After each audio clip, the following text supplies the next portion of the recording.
8 বছর আগে আমারও বিয়ের শখ জাগছিল। তো তাই নাকি? তো তোরা পুরুষ, আমি কি পুরুষ না রে? যাই হোক, তো থামো। তো আমি, আমার আব্বা একটা মাদ্রাসার প্রিন্সিপাল, একটা বড় মাদ্রাসার আমার আব্বার প্রিন্সিপাল।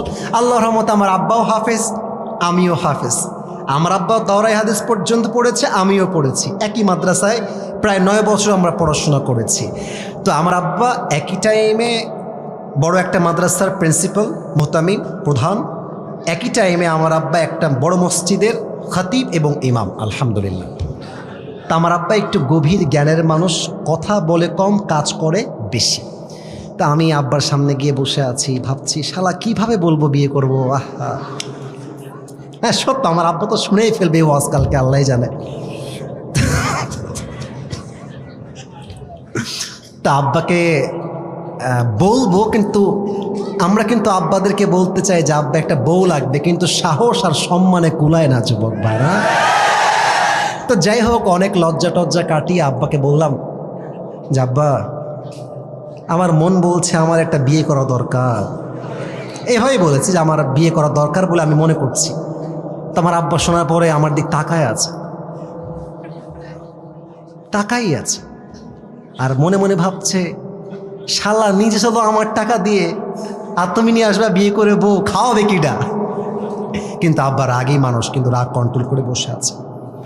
তো আব্বা বলল যে আব্বা শোনো, আমি আবার আমার ক্লাসে এবং পুরো মাদ্রাসায় 1 নাম্বার ছাত্র ছিলাম। এটা কিন্তু শো অফ করে কী লাভ?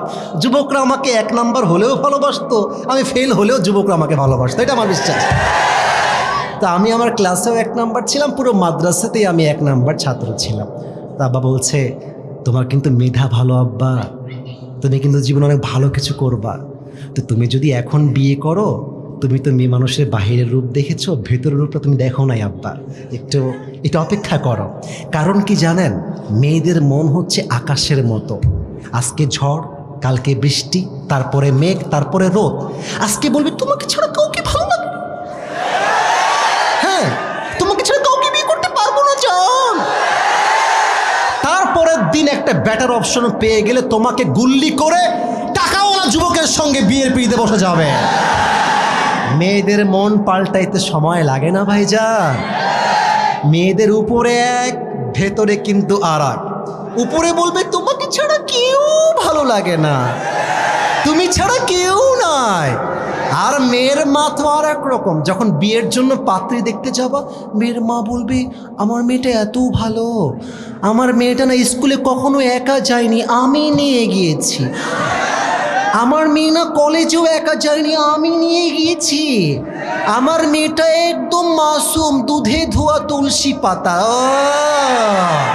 কত দুধে ধোয়া তুলসী পাতা! বিয়ের পরে মোবাইল ফোনটা চেক করবা, দেখবা 1 ঘাটে নয় 12 ঘাটে পানি খেয়ে বিয়ে করেছে। তবে সব মেয়েকে আমি আসিফ হুজুর 1 পাল্লায় মাপি না। তো যেমন খারাপ মেয়েও আছে, তেমন ফাতেমা চরিত্রবান মেয়েও এই বাংলাদেশে আছে। তো আমার আব্বা বলল যে আব্বা আমার মতামত হলো তুমি একটু পরে বিয়ে করো, মাস্টার্সটা কমপ্লিট করো, থোড়া সা पैसा कमा लो, फिर से शादी कर लेना। কিন্তু আমার মন তো মানে না। আমি বললাম আমার বউ এখন লাগবেই আব্বা। তো আমার এখনো মনে আছে, আমার আব্বা আমারে বলল যে তুমি এখন বাসায় যাও, আমাদের জন্ম কিন্তু খুলনায়, খুলনায় আমার জন্ম।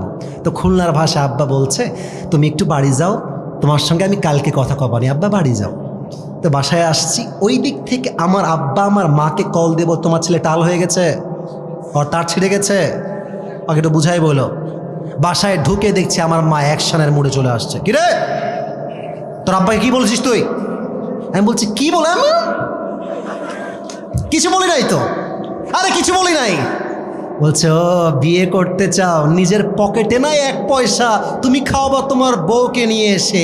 ওই কথার দিয়ে আমি আব্বাদেরকে বলতে চাই, আব্বা জান মানলাম আপনার ছেলের কাছে টাকা নাই, আপনার কাছে তো আছে।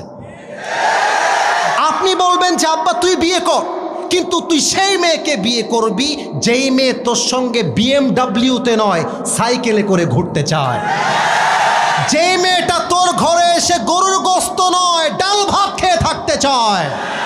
আরে তুই সেই মেয়েকে বিয়ে করবি, গোস্ত হবে 2 পিস, তুই খাবি 1 পিস, তোর বউ খাবে 1 piece. That is the solution যুবক ভাইরা আমার, বলো। আর মেয়ের বাবা যদি বলে, বাবা তুমি আমার জামাই হও, আমি জানি তোমার টাকা পয়সা কম,